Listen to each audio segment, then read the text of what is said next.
Welcome, everybody. Today, we're going to talk about a wonderful book by Christopher Browning called Ordinary Men. And Christopher Browning is an amazing, amazing author because he's written a lot of stuff about Nazi Germany and how things happen and the tid that we often miss when we talk World War II and stuff like that. Because we talk about that era, we only talk about what happened. We never talk about how we got there. And that is why reading books such as Ordinary Men is so important because it talks about on how we got there. So when we think about Nazi Germany, we think about Germany, Nazis, bad people that did bad stuff, and they were special kind of people. And that is definitely not the case. They were not special kind of people. They were just people like you and me who over time, due to our basic human instinct, turned into monsters. And that is why it's important not to demonize people, because once you demonize people, you put them in a special category. And once you put them in a special category, you no longer learn from them. So that is why it's important that we look at them as ordinary men who did heinous acts. So when we read about history, we read about what happened. We didn't read about how we got there, what emotions were at play. And that's very important because remember, majority of our brain is ruled by emotions. So the things that happened in Germany that didn't happen overnight, it took a long, long time. It was a small, gradual place where Jews were taken away from being categorized as humans to like rodents, infestation. Those words were used, which made them easy to eradicate in quotes, because now we know how terrible that is. So again, we talked about not demonizing them. So a lot of things what people don't understand is evolutionary due to survival instinct. We like social hierarchy. We like being organized. We like being with similar people. And that is very important to understand because you and me living in today's society might think those are not important. But think about that on a very, very basic instinct. We like our baseball teams. We like to work with people we like. You know what I mean? So those instincts are still there. They're just fulfilled differently. And what has happened over time is, especially in that Germany around that time, is those instinct were met, but they were met in a bad way. And over time, a generation was born that only believed in what Nazis believed in. Because remember, once you limit the information, and once a whole generation is born in that information, that is what they believe. Even in today's world, they go to North Korea, majority of the people are going to believe what the government tells them because their information is so limited. In the first world country, even when we have abundance of information, we like to believe what we like to believe. Think about in countries like North Korea. They only have limited amount of information. And over time, a whole generation was born where the eradication, the way they thought, became the norm. And that is why it's important to read books like Ordinary Men. Because what happened was in Ordinary Men, people who were not fit for the army, people who were not fit for the military, were kind of drafted into the reserve police force. And when we think about World War II and stuff like that, we think about majority of the atrocities done by the SS or the Nazis, but majority of that bidding was actually done by the reserve police battalion, the reserve police. Ordinary men, such as farmers, such as business owners, who were drafted into the police battalion to do this atrocity. This happened over time. The Jews were portrayed as infestations, they were parasites, and they need to be exterminated. And think about this just for a second, that after World War II, you're out of money, you have no food, and here this man comes in and tells you, hey, I'm going to give you everything you want. I'm your Lord and Savior. I'm going to make Germany great again because I can only do it. Nobody else can. And people who are hungry, people who are looked down on, they're like, okay, we'll go with it. Remember, at that point, Hitler didn't have the power. They still have the president who had the ultimate say. So over time, they got rid of the president due to they got enough people in parliament to do all that stuff. That's totally different. But at that point, he was giving them hope.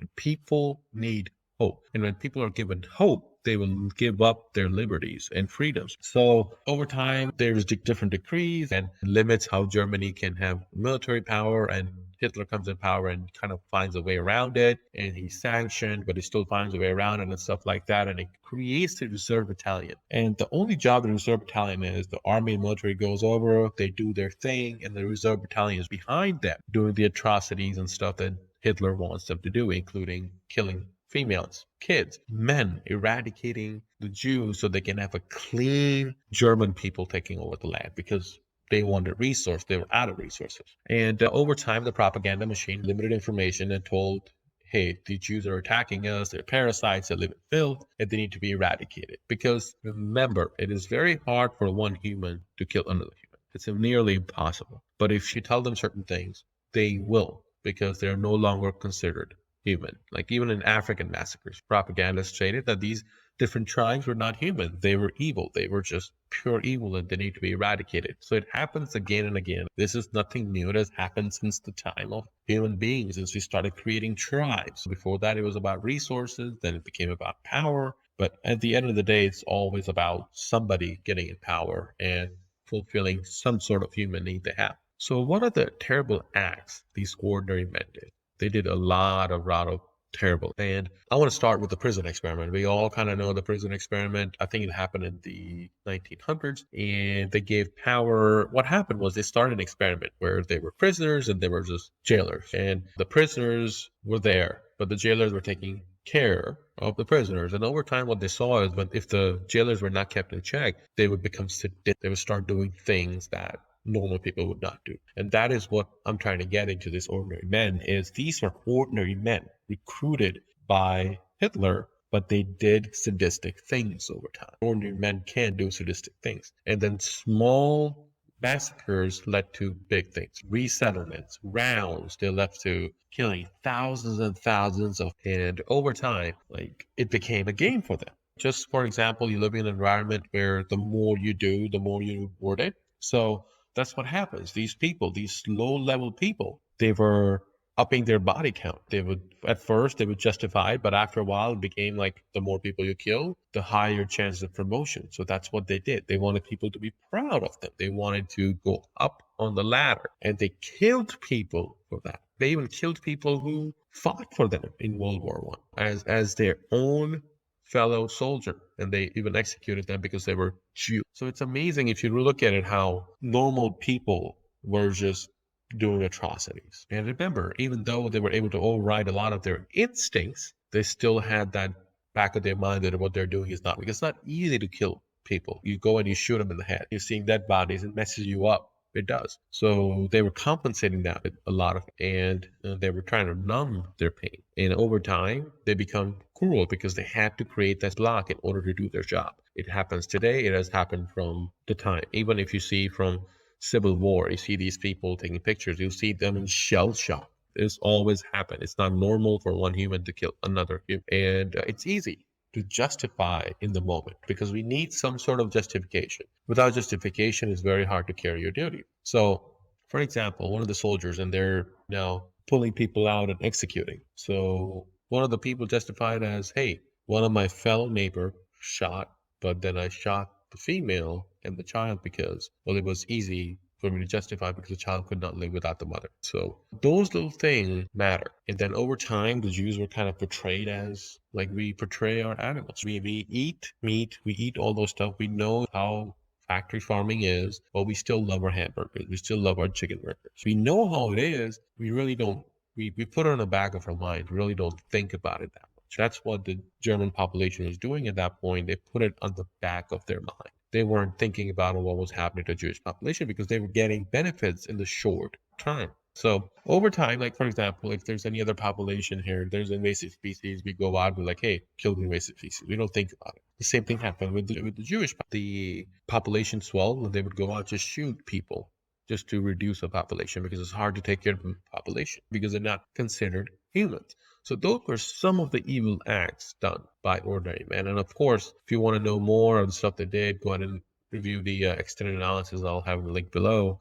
But those were some of the acts that changed ordinary men to sadistic. And a lot of times we like to say, oh, they're just following orders. And what happened was Christopher Browning goes to the Ministry of Justice and he starts pulling all these documents out. When they read the testimonies and all that stuff, they realized a lot of times these people were given a chance not to do so, but they still did it. That's why now you can't just say I was following orders. So, for example, Major Trapp was a major of one battalion, and he was given the order to go to this town and eradicate a bunch of Jews. And he gave people the option. Hey, you have the option not to do so. You can step out. But they didn't. The reason being, when people really dig down to it, a lot of people said, hey, I don't want to feel weak with my fellow soldier. Like the basic of human instinct made them do atrocities. I don't want to feel weak. Think about it. And some of them refused totally. The reason being, they had lives back in Germany. They had lives back home that they were able to go back to. They didn't need to be going up the ladder. They didn't need to go be sergeant, lieutenant, or captain. They could simply just go back to their business. And that's why they didn't do the bidding, because they're like, well, I don't have to, because they were given the option not to do so. But a lot of young people who were born into this Nazi Germany, I want to do it because I'm going to be the sergeant, I'm going to be lieutenant. And those are very basic human instincts that made people do atrocities. So they were just not following orders. They were at times following their basic instinct. And remember, when Nazis came in power, they came into absolute power. So there was no checks and balances. So if you had any kind of issue with them, you would either be killed, put in prison. So there was no recourse at that point. And that's why it's so important to understand that nobody should have absolute power, because when people come in absolute power, there's no checks and balances, there's no transparency. It always causes issues. So what were the major lessons we learned from this? Well, human responsibility is an individual matter.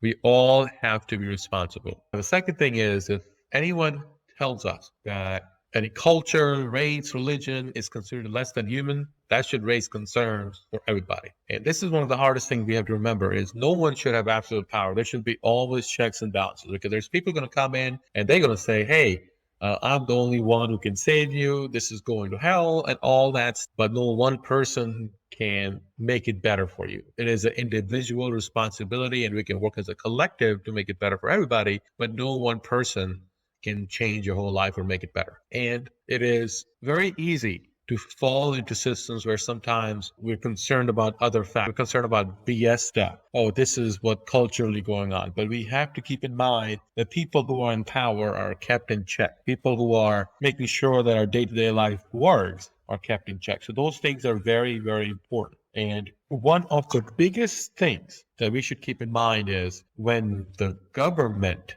steps in to limit information, not private companies. When the government steps into limiting information, that should be a big concern, because the government should not be in charge of limiting information. That includes federal, local, whatever that is.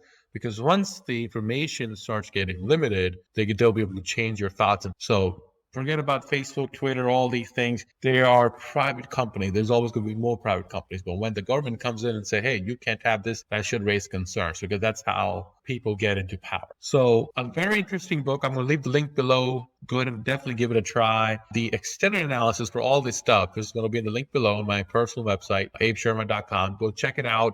I go a little more deep on what my viewpoints are. It's a great way to kind of let it run in the background and just listen to it, driving down and stuff like that, because it opens your mind to different perceptions. So you guys have a great day. I'll see you in the next video. Bye-bye.